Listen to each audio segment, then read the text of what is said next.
What's up, Minimal Fam? I am back, and today is actually a really exciting day because I am filming on a new tripod. It is actually a real tripod. No, it doesn't have the selfie ring light thing, so I didn't completely sell out, but my little janky one that I had bought a year ago has proved to be limiting in certain circumstances, especially because I do want to film more out in nature. So I'm not always going to have a artillery of props on me like my basket and my trash can to be able to get the right height for shots. So I did invest, it wasn't too expensive, but I did invest in a nice tripod that has many adjustable heights and can get the right angle of the camera. So this is my virgin run with it today. Let me know what you think. I'm still on the same iPhone, so the quality of the footage should look the same, but I'm excited because I do want to do more filming and out in the world. So this tripod should work well for that. I am here to do part 3 of the Q&A. I'm so impressed with all the variety of the questions that everyone asked and how thoughtful everything was, and everyone was so excited to tune in. I know people were like, why are you upset? It's a long video. And I'm like, I don't know. I thought people would be annoyed that it's long, but apparently people enjoy the longer format. So now I know I'm still pretty new to this. It is a learning curve, so I'm not going to rush through this one. Let's grab some tea, grab a coffee if you're a coffee drinker, or your favorite snack, and tuck in. We're gonna get to the last little chunk here of the Q&As. Again, thank you so much everyone for contributing.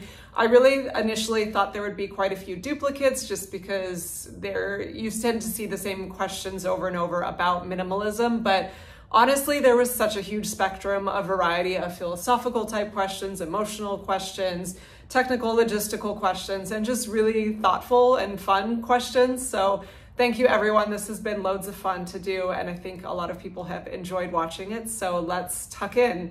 I do want to give an amendment to, I can't remember if it was Q&A part 1 or 2, where I talked about my good friend Mark, hello Mark, had asked if I was going to have Wi-Fi in my new place, and my initial answer was yes, I had to, because the library Wi-Fi here sucked.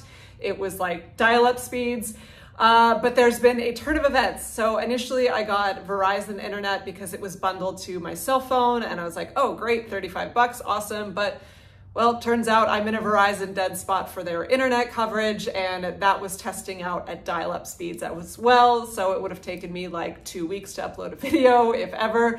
So I had to cancel that, and then I was looking around at providers, and turns out I'm just in sort of like an internet dead zone in general. I don't have the fiber, whatever that is, you know me in technology, fiber something, that means really good. I do not have, my area is not fiber equipped for internet. So I went and got AT&T.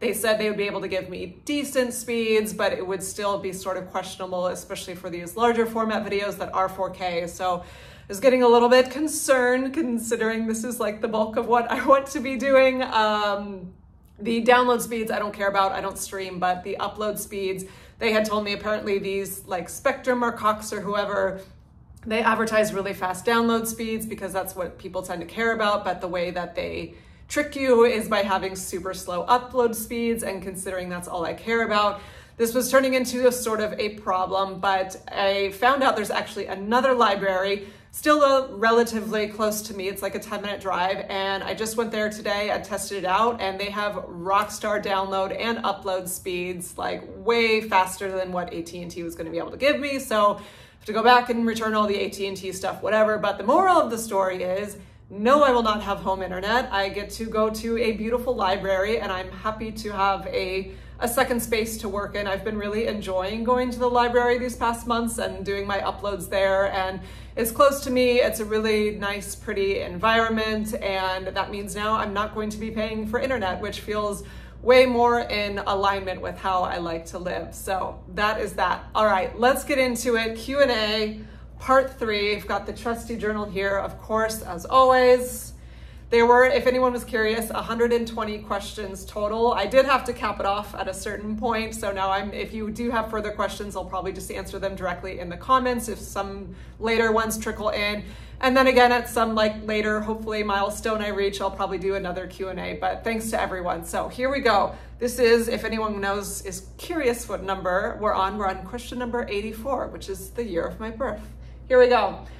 Top place that left an impact on me while traveling. Ooh, this is kind of hard to answer because there were so many incredible places. In general, cities are amazing. I've been to Rome and seeing the Vatican or the Colosseum, that was a whole level of incredible, but just because it's so ancient and there's so much history there. But in general, for the traveling that I've done and the traveling that I hope to do, cities don't really interest or inspire me that much. I'm not so interested in man-made things. I'm interested in what the natural beauty of the planet is and something bigger than us made. So my top places of impact would definitely be the redwood forests in Northern California. Seeing those trees where you literally have to do a back bend to see the top of it is just, it's unreal. And they're thousands of years old, some of them. It's so incredible.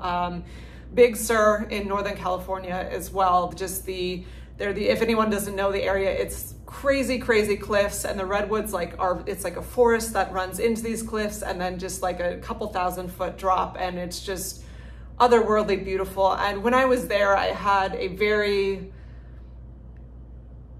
I don't even know how to put words on it. I was sober, but I will call it a psychedelic experience because it was just, I felt a depth of something I had never really touched on before, and that's kind of the best words I can put on it. All I can say is go there. It's amazing. And then also the southern coast of Oregon. So when you drive, it's the 101 freeway. I recommend this trip to anyone. It was life-changing. You can go through wine country in Northern California, which is beautiful. And then you go through the mountains and you think, when I did this, I thought the redwoods were this one small area, but it was 4 hours straight of redwood forest. So there's just these monster trees and so incredible, so much power, so much life force. And then you go through and get to the southern coast of Oregon, and the southern coast of Oregon is these crazy, wild, weird rock formations that make you feel like you're on another planet. And there was one place, Natural Bridges is incredible. That's a more famous place, but there was this one volcanic rock sort of formation I think it was called Sisters Rock. And I was just driving and I saw a little sign and pulled off, and it was just otherworldly beautiful and so serene and so devoid of human footprint that I felt like it was another planet. It was one of the most beautiful places I've ever seen, and I just was transported spiritually there and actually wept. I was crying. It was so beautiful. And just these places in the world where humans haven't ruined it and put gas stations and strip malls and Targets and Walmarts and Disneyland and bleh, and it's just pure, raw, untouched nature. That's what really speaks to my heart. So those would be my top places for sure. And the places that I'm attracted to going to, I think I talked about this before, but places like Norway. I mean, yes, people live in Norway. It's a very modernized country, but the population is very low and the nature is vast there. Iceland, New Zealand, and Newfoundland, Canada, those places where there's just so much raw natural beauty that is not overrun by human population. That's definitely where I want to be spending my time. Okay. Do I speak any other languages? Oui, j'ai parlé en français un petit peu parce que quand j'ai été petit, j'ai habité au Canada. But then when I moved to the United States and took French, I had to take it they put me back in French 1, even though I had been taking French since I was 9 years old, since Canada is a bilingual country. For my friends out there that don't speak French, what I tried to pronounce, hopefully sort of correctly, my French friends, let me know if you could understand me. I grew up in Canada and it's a bilingual country, so you start taking French in 4th grade. So I took French from 4th through 8th grade and got pretty decent, but then I moved to the States, back to the States. I am American, we just grew up in Canada. I moved back in high school and they refused to let me advance to French 3, so they put me back in French 1. So I was with a bunch of 14-year-olds taking stuff I had been doing since I was 9 years old. And so all of my, if you don't use it, you lose it. And I lost everything. And I did take it throughout high school, but I just didn't get back to the level I was at in Canada. And then I took a couple of years off and took it once more in college, but no one around me spoke French. And it's just really, language is something you have to keep up with unless you're like completely fluent from, a young age. You have to keep up with it or you lose it. So unfortunately, my French is pas mal aujourd'hui. It's like beginner level probably. There's a few, I can get by with a few little things, but it's definitely not fluent. I did start taking a little bit of German last year. I was doing it on Duolingo, which I do have to give credit to Duolingo. They are really, it's very intelligently designed. I learned a lot very quickly, but the platform of it, just staring at a screen and all the animation and flashy things, and it's gaming. It's designed to get you addicted, and it did. I got very addicted, so I was learning, which was a good thing, but I was severely addicted to it, and I hate staring at my phone and doing things, and I had to eventually stop. And then the little owl like cries at you and like, you're not playing today. Like, it really like gets to you, but I had to stop because I hate staring at stuff on my phone, and I do want to continue to learn. I want to get better at my French, and I want to learn other languages like German and possibly some Scandinavian languages. But I need to find a different way. I know there's other platforms out there, and there's old school ones like Rosetta Stone where it's just purely audio. Obviously going to a country will help you learn the language a lot faster, but for now, the only thing I remember from German is Entschuldigung, wo ist die Speisekarte? Which I think means, excuse me, where is the menu? They teach you how to be at a restaurant, but to be continued on that. Would I date someone who did heavy gaming / social / phone time? Hell no, that's a hard no. That is a huge turnoff for me. It is a huge lifestyle and value difference. And it's just, this is probably gonna sound like too heavily judgmental, but I do see particularly gaming addiction, but any sort of just dependency like that is kind of a weakness. Is similarly to, I could never date a dude that had to drink beer every single day. If he's like a special occasion or a glass of wine or a beer on the weekend kind of guy, like that's okay. But if you need something like that every day to get through the day, like absolutely not. I don't like that level of addiction or dependency in my life because it's a band-aid, it's a distraction, it's a security blanket outside of yourself. And I've done a lot of personal work in my life to eradicate those things. Am I perfect? No, absolutely not. But I have no place in my life for gaming and social media. Save like, again, if it's like my sister and her husband have a Nintendo, whatever the hell the modern one is, and I played Mario Kart when I went to visit them, and it was fun for like 5 minutes, but it's like 3D and all over the place. I'm like, oh my gosh, it's so much stimulus. Like, as a little treat here and there, sure, but someone that does it every day and is relying on it every day and just sucked into the social media vortex every day, like absolutely not. That's definitely cannot date someone that's into that. Things I don't want to miss out on anymore. I'd have to say I definitely want to spend more time with my nephew. My sister and I have lived on opposite ends of the country for like 15 years now, and it's very hard to see each other. And we've made time when we can, but you have to respect you're on your own life track. But now that my beautiful baby nephew is in the world and he's growing so fast, I do want to, he'll be my only sister and my only nephew. That she's a one and done. So that's going to be my only nephew that I'm going to have, and I really want to make more time to be able to connect with him, and that comes in alignment with my future goals of full-time travel. I don't want to be just on the go, jumping a new country every couple days. I want to deep dive into spots, but I want to be able to go to where she lives and just spend a month or two there and really, really connect with my nephew. So that's definitely something I want to prioritize more in the future. What was my first job? Okay, so there's kind of two answers to this. My first real job was where I got paid, was working at Starbucks in college, and I absolutely loved it. I had a ton of fun doing it. For how hard you work, I feel like that's as hard as the job I do now, bartending.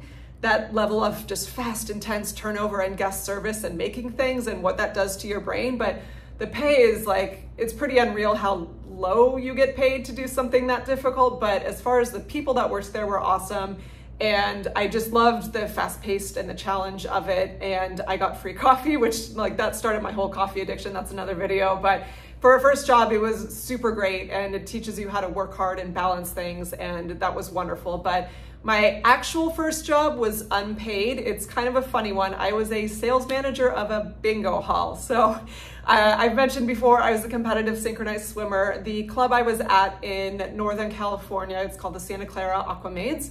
They owned a bingo hall, which sounds very bizarre, but they're technically a nonprofit. So all of the proceeds from the bingo hall funded our travel. So when we got to go to Europe or went to US Nationals, or all of our swimsuits that were covered in Swarovski crystals that were like several $100s a piece, all of the proceeds from the bingo hall funded that. So it was actually a pretty incredible system because that sport is very expensive, and most kids had their parents work it, but since I had left home to train with that club, the first 2 years my family very graciously helped me out and worked for me because you have to be 18. But then once I turned 18, I think it was like the day after my 18th birthday, I was in there working.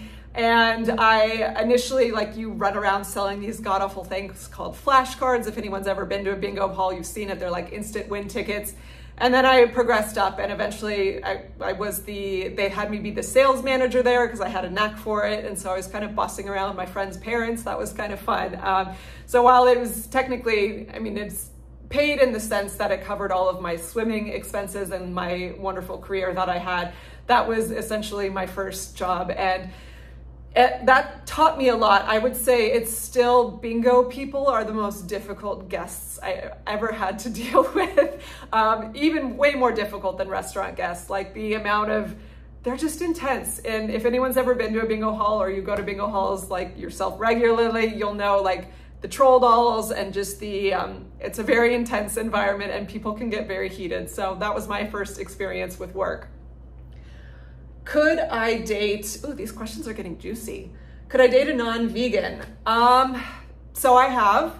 I was vegetarian for 20 years before I was vegan. And then as I've shared in the past, pretty much since I've been vegan, I've had a bunch of really short-lived catastrophes. And in that time, one sort of situationship, relationship, toxic, not good thing. We've all been there.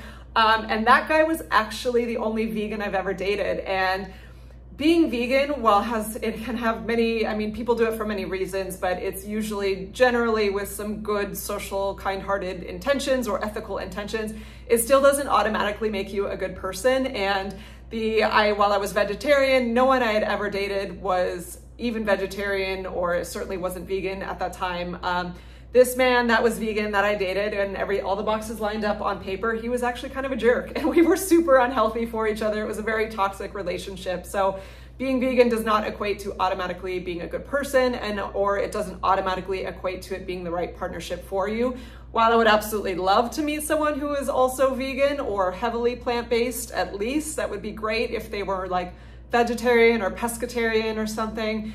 That would be wonderful, but I know and respect that everyone's on their own unique path. And as long as there was an understanding of him not trying to push meat on me, because if that were a thing, it would be done immediately.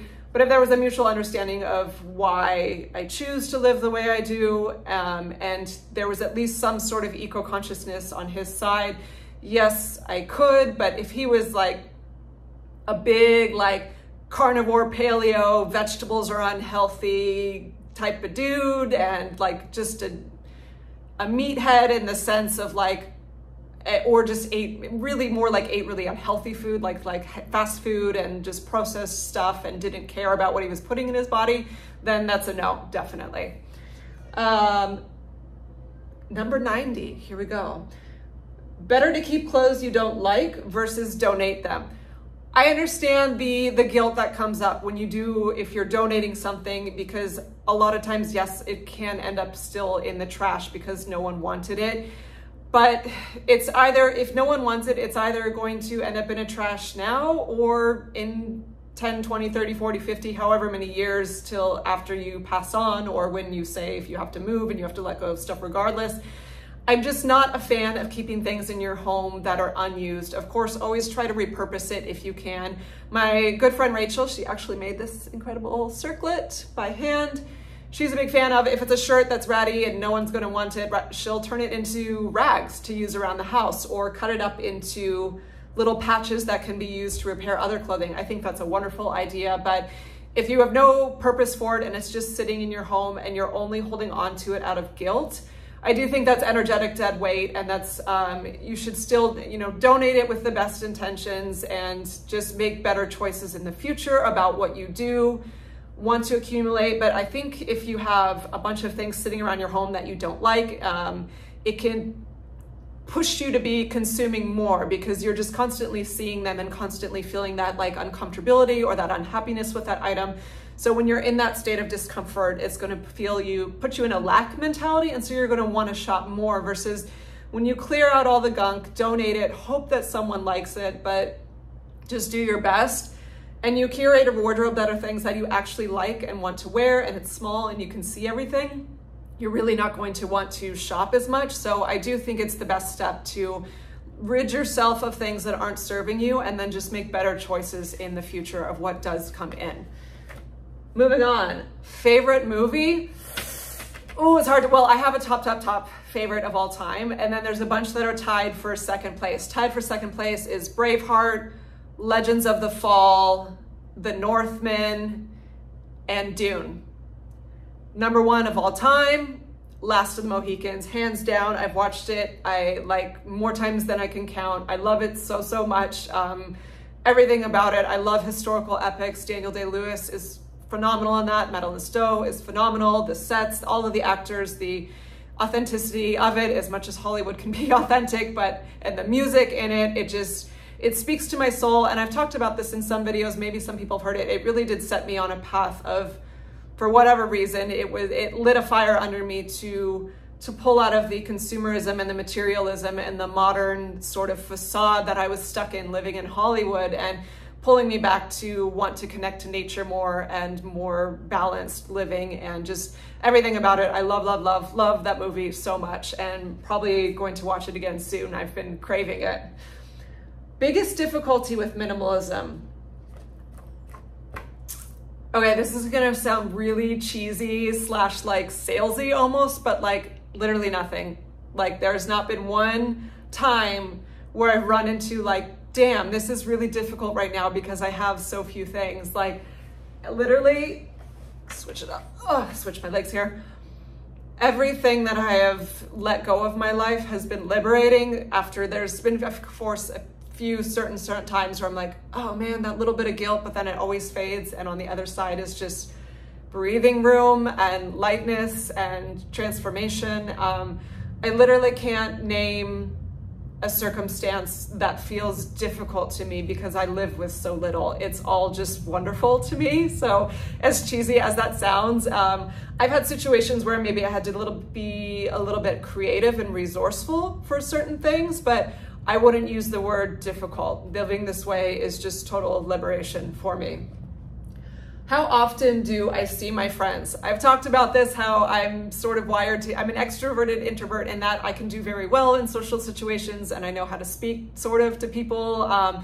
But because my job is so heavily social, and when I had 2 jobs for so long that were so heavily social, I work as a bartender in a restaurant, and then for 10 years before that, I was working in restaurants and performing and working as a teacher and choreographer. So my whole work week, and which is often for a long time was 6 days and multiple jobs in one day, is people, and a lot of talking and a lot of energy exchange. And for me, while it gives me energy in the moment, as soon as I leave that situation, I am so drained. And so to spend my free time socializing and being with people is like too much. I can get overboard real quickly, and it will just totally drain me and exhaust me, and I'll feel jittery and just burnt out and worn out. So I need a lot of solitude to rest and recharge. And even now that I'm not teaching, I'm on YouTube, and I'm indirectly dealing with people. I'm just staring at a camera right now filming this, but I am it does require a communicative energy, if you will. So I do need a lot of silence and just solitude. And I don't ever, it's rare that I feel lonely on my days off when I'm by myself. I'm perfectly content and happy to be resting in nature or doing meditation or listening to music that moves me or working on this channel. And I'm pretty happy to spend most of my time like that. So I would say on average, I mean, it goes in ebbs and flows depending on what's going on in life, but maybe like once or twice a month. But then I could easily go 2 months where I've had zero social activity. But again, remember, I'm not sitting at a desk typing in silence all day for 8 hours. I'm in a restaurant and I work with most of my good friends here work at the restaurant I work at. That's how I met them all. So I get to kind of be paid to talk and hang out and have awesome conversations with my friends all day. So I'm really it's not like I'm getting zero social activity, but it's still work. But as far as scheduled things I do outside of work, maybe once or twice a month probably would be the average. How do I cope with bartending not being in alignment with my values? Oh, yeah. This is, I mean, I've said this before. I work in a mall and I'm a minimalist that hates consumerism, and I have been sober for a long time, including, I answered this in the other video, no cannabis, no other substances. I am Sally sober from everything. So to work as a bartender where I am essentially getting people drunk for a living, yeah, it does hurt my soul, definitely. But we all have to learn a living. The reason I'm there is because the company is great and the people I work with are great and they take good care of me, and it gives me freedom and I make a good living. And I could never ever work in an office. That is not my vibe. So being able to use my body because I was a performing artist and a professional athlete for so long, working in restaurants was sort of a natural transition or extension of that, because I'm still very physical and using my body for a living, which feels natural and right to me. I think it's what we are meant to do as humans. But as far as the actual act of seeing people get drunk at my bar every day, and it's a family restaurant. I could never work at like an actual bar. Like, this is a family restaurant that happens to have a bar, so people aren't getting like sloshed every day. But sometimes I do see people have a little bit much, or I see the same people there every day drinking half a bottle of wine, and I can see it's very much a dependency for them. So yes, it is disheartening, but I try to make up for that in just being able to do my job of connecting with them and seeing how I can be of service in that moment. And, you know, they say bartenders are also pseudo-therapists. Like, how can I brighten that person's day, or how can I add value to their experience in this moment? Or a lot of times, because we are we're a healthier restaurant and we offer a lot of vegan options, and people will be asking me about my diet based on my physicality or my energy or whatnot, and then we'll launch into a whole plant-based discussion, and people are excited to learn about delving into that. So that's a good opportunity for that as well. So those are the moments I try to positively focus on versus the negativity of serving booze. And as far as if you're wondering if I'm ever tempted to have alcohol because I'm around it so much, no, absolutely not. Deciding to be, whatever you want to call it, becoming sober was very easy for me because I just completely lost interest in it. And then if anything, seeing people spend the money that they do on alcohol, have the dependency that they do have on alcohol, and act kind of silly the way they do on alcohol, it just solidifies it of like, oh God, I would have no interest in this. I do have to taste our wines sometimes, so I know what I'm selling. I can appreciate the flavor of red wine and the artistry that goes into it. And there's some that I'm like, oh, this is kind of nice. But I know from years past, even drinking half a glass of wine makes me feel like garbage. So I'm just not tempted to do it. Do I eat tofu or tempeh? No, not really. People assume that that's a cornerstone of a vegan diet and you have to have it. I don't like it. The texture, like, honestly, I only like tofu if it's heavily fried, which is not super good for you. Tempeh is just kind of weird and crumbly. And when I first went vegan, I was having a bunch of soy from the get-go because I was still drinking coffee back then. This was 10 years ago, and I was having a big soy latte every single day. And I did find soy to mess with my hormones. I know there's conflicting science. There's some science that says it's phytoestrogens that should have no effect on the human body. And then there's other science that says soy is super bad for you. It can screw with your thyroid and mess up your hormones. For me, I always like to just experiment on myself. And for me, like every time I come back to eating soy on a regular basis and large quantities of it, I notice my cycle gets way heavier, my boobs grow, which maybe some ladies want that, but for me, it was very uncomfortable. And my mood swings would get way more out of control. My cycle is naturally, since I went vegan, my cycle has become very light, very easy.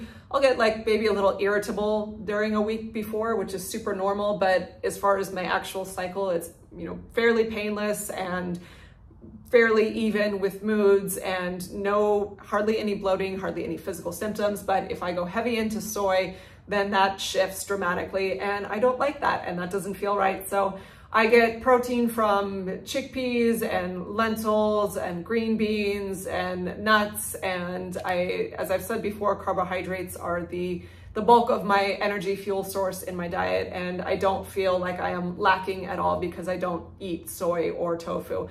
I'm not like allergic or like, oh, I won't touch it forever. Like if I'm at a restaurant, like once in a blue moon, I'll add like a little spring roll at a Thai restaurant or some tamari sauce, sure. But as far as a daily cornerstone of my diet, no. What is my favorite smell? Pine trees in the mountains, or any sort of alpine tree in the mountains. Nothing beats that. Will I be following the Olympics? So this is a hard one because as long as that was ago, I retired from the United States national team. My last competition was 2007. So it's been a minute, 13 years. Something. Oh, no. I can't math right now. Wow. Yeah, 17 years. Sorry. Anyway. Yeah, 17 years. Wow, math while you're trying to film on YouTube, I got like in performance anxiety. I couldn't math for a second there. So 17 years ago, that's a long time ago. And for those of you that don't know my background, I was a competitive synchronized swimmer, and I was on the United States national team, which is in between the Olympic years. You still have teams that compete, you know, the countries compete against each other. So I got to do that. But I tried out for the 2008 Olympic team, and they took 12 to the initial squad. I placed 14th, so I got close, but I did not make it. And while I have no bitterness or jealousy in my heart, I don't feel like I was robbed of a dream, because the girls that made it, they were better than me. I had some great qualities, but overall they were just better than me, and that's cutthroat and how elite level sports go. It absolutely was really hard to get over, because it was my biggest dream, and I've achieved so many other dreams in life, but I didn't get that one. And sometimes you just don't get what you want. That is life. So it's been hard since then to watch the Olympics. I always loved watching Michael Phelps, because we were actually, fun fact, technically teammates with USA Swimming at the same time. We were on the US swim national team at the same time. I never met him. I saw him at the pool once, and I was like, oh wow, because he was we had a meet at our pool and he was there. But I would like watching him, but honestly, it's hard for me to watch still. And I wish I could say, oh yeah, I'm totally over it, I moved on, and there's peace in my heart. And it's just something like, that's probably one of my biggest wounds. Like that one stung, and it was hard to let go of. So I'm not, you know, I may, like, if it'll be on TV at my work for sure, and I'll probably see some like key gymnast things, because they're always amazing, or maybe some swim races. And I will be following the USA. If anyone doesn't know, synchronized swimming is now called artistic swimming. They changed the name, but I just say synchronized swimming on this channel because most people don't know anything about the sport. I will be following the artistic swimming scores, because one of my fellow students, or former students, is actually on the Canadian Olympic team. So I'm rooting for her, and of course rooting for the American team as well. So, and my heart's, you know, so invested in that sport. I'll follow the scores on it. But as far as watching intently the games, probably not too much. How do I organize papers at home? I have no papers at home. I got rid of them all. I have this journal. I keep one journal at a time. And then I have one little wallet that holds my birth certificate, my social security card, my passport, and my health insurance card, because I don't carry those on me on a daily basis. And it's just like a little normal zip up wallet type thing. And that's literally the only papers I have in my house. The few college papers I wanted to keep are in my Dropbox, along with all my pictures. I talked about digitizing that. And then everything else, I just don't keep paper trails. Everything is digital. I've never had a circumstance where I'm like, oh shoot, I should have kept that thing and now I don't have a record for it. Like whether it's bills or I don't know. I mean, even, I don't know, what do people keep? But I don't have any of that. So it's literally just those things I mentioned in a little zip up wallet. Where do I want my homestead off-grid to be? I'm not sure yet. Hopefully somewhere, it's really hard to say because I think I need to travel more, and obviously it makes more sense to, if I'm rooting somewhere long-term, unless I'm changing citizenship, it would make sense to be in the United States, and also so to stay closer to my family. I do really, really love Oregon. And when I went there last year, it was with the intention of staying, but I don't love the cities. I love the outside nature, but I didn't know what I would be doing for work. And I knew it wasn't time to settle there yet, but maybe perhaps somewhere in Oregon because there's such an abundance of rainfall, which rainwater is a super valuable natural resource and so many things can grow there. And it's just so beautiful. I definitely think that's probably the front running spot.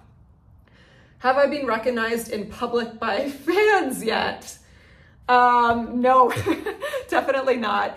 But maybe that will happen in the future sometimes. I have no idea how big this channel is going to get. That would be cool, I guess. If anyone ever sees me, like, please say hello. Like, I'm not like a celebrity. Like, I'm just some chick on YouTube. So if you ever want to say hi, if you see me, like, yeah, for sure. Like, let's say hello. I do want to correct one thing or just set an intention. No one here is a fan. You're friends and family. So if you please don't see yourself as a fan. Like I'm not like some superhuman whatever. Like we're friends here. We're family here. It's a community. It's a network. So please, if you're ever referring to anything like that, you're my friend or your family in this network. So yeah. Okay. What phone accessories do I have? I have my iPhone, which is filming this video right now. I have AirPods, which are essential because listening to music is like my biggest hobby. And that's it. And my charger. I have one charger that charges both of those, and literally it. I guess I technically have a phone case, but that lives on my phone. It's just the one. I picked out a nice one when I got this phone. But I'm not switch out phone cases all the time to give your phone an outfit. Like, why do we have outfits for our phone? This one is it's nice to have it look pretty, but it's meant as like a protective thing in case you drop it. But there's even outfits for water bottles now. Have you seen this? Like everyone carries around these giant water bottles, and now they sell outfits for them, like different little slings, like little sweaters, or like a dog outfit. Like, this blows my mind. This is the level of consumerism we're at in the West, where we have outfits for our water bottles. Not into it, not about it. So phone accessories, that's it. Just my AirPods and a charger. Wouldn't even call those accessories. They're more essentials. What is the one thing I cannot live without? Freedom. Freedom in nature and love. And I guess I need some food. You'll probably die eventually if you don't eat food, but yeah, freedom, nature, love, and some good plant-based food. Do I garden? No, not yet. I've never lived in somewhere where that was a possibility. I haven't had a yard ever in my adult life. It's always been in apartments. I tried in my last space to get a basil plant, and it died in 2 days. How does someone kill a basil plant in 2 days? But my kitchen was very, very dark, and I didn't really have an appropriate place to put it. So now that I have a patio, I am looking into getting a little stand, just a little pot to make an herb garden, because I love fresh herbs. I think they're amazing. Basil is amazing. Thai basil is amazing. Rosemary, thyme, dill, sage. I love all of them. So I am looking I probably will get something for my balcony because I think it has a better chance of living. But as far as having a green thumb and knowing how to do any of that, I am skillless. I have no idea how to do any of it, but I do want to learn because eventually I do want to grow my own food someday. But again, that's going to be more in an environment that's not an apartment. Daily mental exercises / mantras. Definitely just being aware of my thoughts, aware of if I'm getting into reactivity or judgment or victim mentality, to stop and try to release those. And then noticing when I'm like the queen of holding tension here, that's just kind of, you know, as I encourage all of you, like start to become body aware and see where you're holding your tension. Some people it's in their lower back, or their gut is a very common one. But if I'm stressed out at work or just stressed out feeling overwhelmed, I will tense up in my shoulders very, very strongly. And it's like almost like every couple minutes, especially when I'm at the restaurant because it's such a crazy environment, I have to take a breath and stop and release that from my body. And yeah, so just being aware constantly throughout the day of trying to release tension, whether it is mental, poor thought form tension or actual physical tension. Mantras, definitely from Dune. This is from the books, and they did use it a little bit, not the whole thing, but they did showcase it in the movies. But the book, if anyone hasn't read it, it's incredible. But I'll say it for you. Let's see if I have it memorized. Fear, I must not fear. Fear is the mind killer. Fear is the little death that brings total obliteration. I will face my fear. I will permit it to pass over me and through me. And when it moves past, I will turn the inner eye to see its path. Where the fear is gone, there will be nothing. Only I will remain. Look that up if you want to, or just play this back if you want to really feel into the words of that. That had such a profound shift on me and has become definitely a life mantra for me for things that I'm facing. With that, we are at 40 minutes. So I thought this was going to be the last part of the video, but I did take your feedback. Some people were like, it's okay to go slow. And so I tried to just keep it at a normal pace this video. I thought I was going to get through all the rest of the questions, but I did not. So we're going to cut it off at here. So that means there will be a part 4 for you. Very exciting. And in the meantime, if you're watching this means you also saw my home tour. I hope you enjoyed it. I'm certainly enjoying it. For something that I kind of had to just get on the fly and just rush into, I mentioned that my intuition pulled me to this, and the more time that I've gotten to spend here and actually slow down a little bit because I was in the hoopla of moving and getting odds and ends and doing a bunch of filming and working, it has been such a godsend, and I feel so grateful to have this new little nest to live life and create and transform in. So that's going to be it for today. Stay tuned for Q&A part 4. That will for sure be the last one. Thank you for watching, and I'll see you in the next one. Bye.